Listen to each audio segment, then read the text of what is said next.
Hey folks, how you doing? So, noticed earlier today, Got That Funk had asked for people to produce stuff for the Breakfast Club.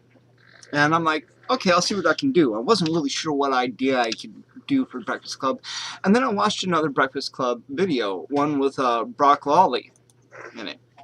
And in this Breakfast Club video, Brock Lawley starts off with, "Can Chick-fil-A save us all?" And I'm going to paraphrase him in the extreme because that's what I want to do. Basically, he asserted the position that Chick-fil-A is as successful a restaurant as they are because of their Christian ideals, on how businesses with Christian ideals generally just do better.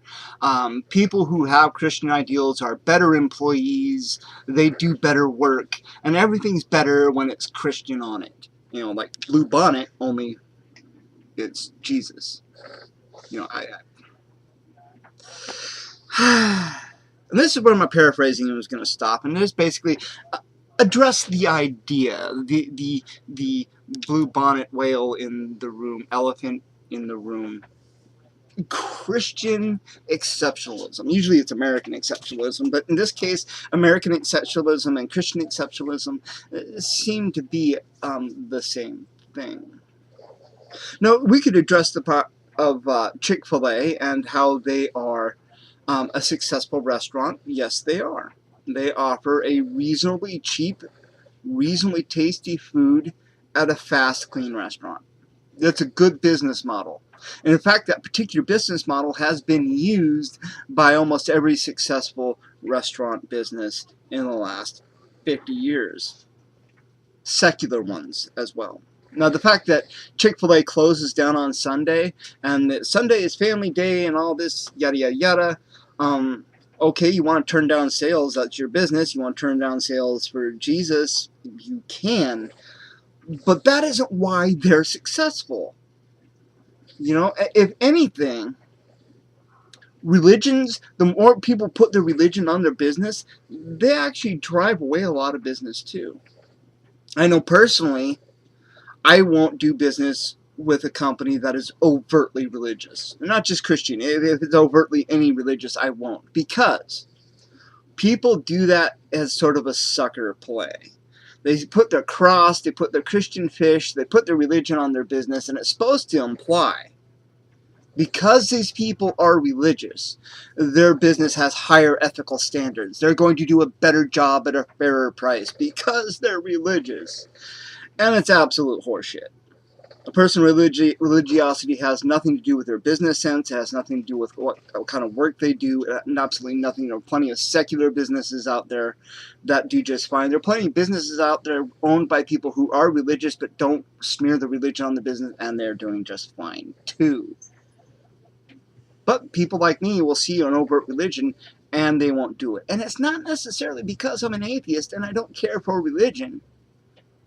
It's because the people who are overtly Christian use their religion to force their religion on others, in my personal opinion, in violation of the First Amendment. Now, granted, the First Amendment is about the government making laws, not private citizens, so, you know, it's not a valid argument, but it interferes with people's religious freedom.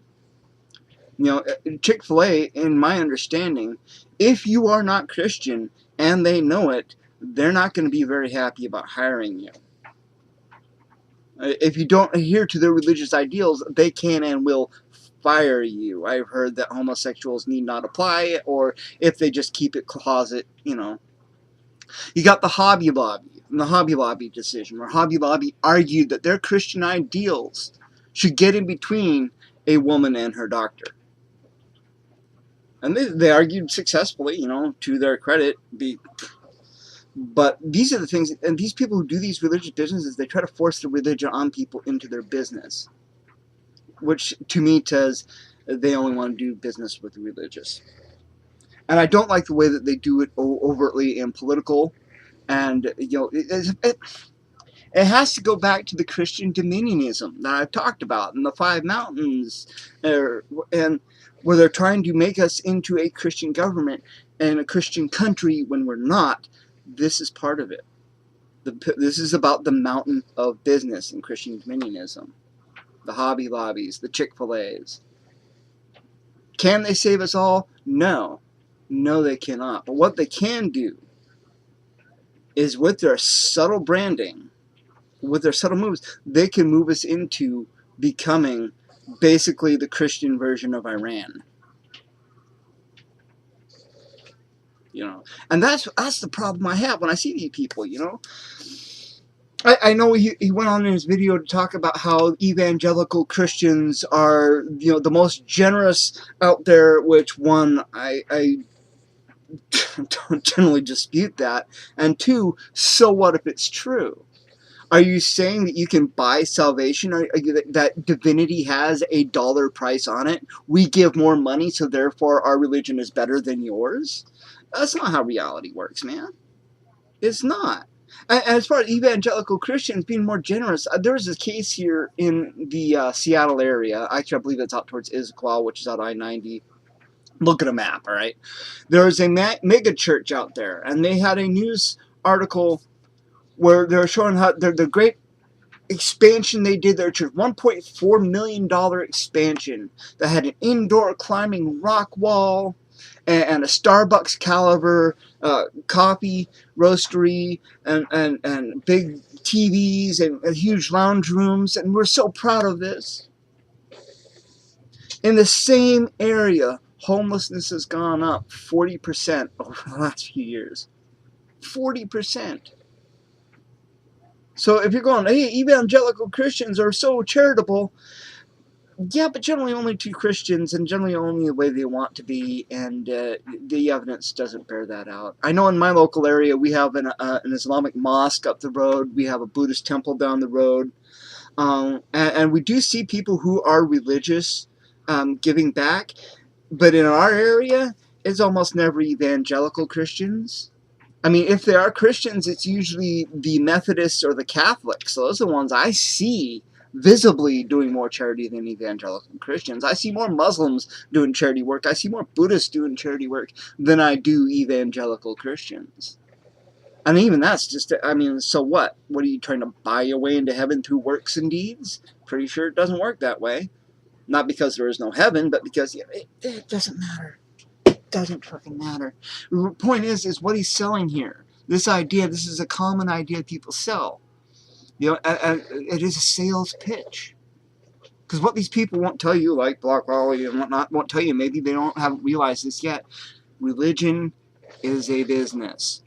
A business that doesn't pay taxes, unfortunately, but religion is a business. Your pastor, when you walk into a church, his number one job is to minister you? No. No, it is not. A pastor's number one job when you walk into church is to get new converts for his religion. That's his number one job. Get converts in.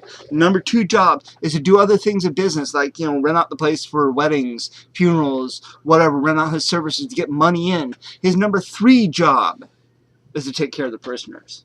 And to take care of the parishioners is the number three job because they already got you.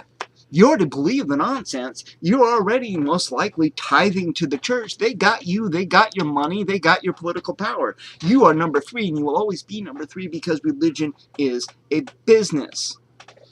And part of any business is marketing. And part of marketing is people like Brock Lawley going around espousing that, oh, my religion's so great. That business was successful because of Christ. These people are so good because of Christ. And yeah, sure, there are people around who aren't very good into Christ, but they're not real Christians. The real Christians are super awesome because Christ is... And it's that bullshit sales pitch. Because religion is a business. Just like Chick-fil-A is a business. Just like Hobby Lobby is a business. Just like that fucking plumber with that stupid-ass truck you see driving around your town that's got that Christian fish on it. And it means absolutely jack shit. Businesses are successful or fail not because of religiosity. Businesses are successful and fail because of their business model. Because they can produce whatever it is they're producing cheaper than what it takes to produce it. And they can sell it at a decent price, quickly, efficiently. That's what makes for a good business. The fact that you can smear religion on it like shit stuck to your finger isn't going to make it better or worse. I don't know, man. It's just... So can Chick-fil-A say, if we all just got Christian, we would all be better? Nope.